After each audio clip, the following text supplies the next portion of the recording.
আসসালামু আলাইকুম। ব্যর্থতা হলো সফলতার সিঁড়ি, লজ্জা নয়, শক্তি।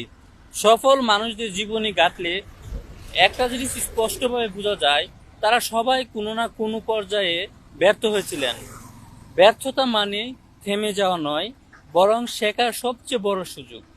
টমাস এডিসন তার আলো আবিষ্কারের সময় 10,000 বার ব্যর্থ হয়েছিলেন।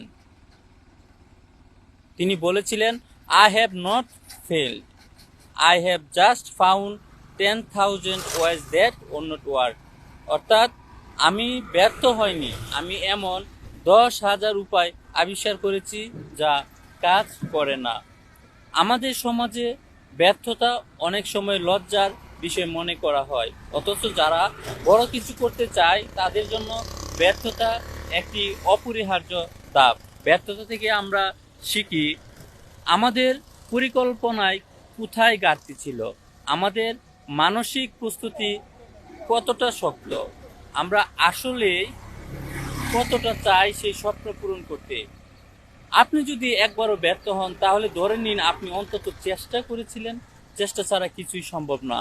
ব্যর্থতা তখনই বিপদ যদি আপনি হার মানেন, কিন্তু আপনি যদি শিখে উঠে দাঁড়ান তাহলে সেটাই হবে আপনার পরবর্তী জয়ের ভিত্তি।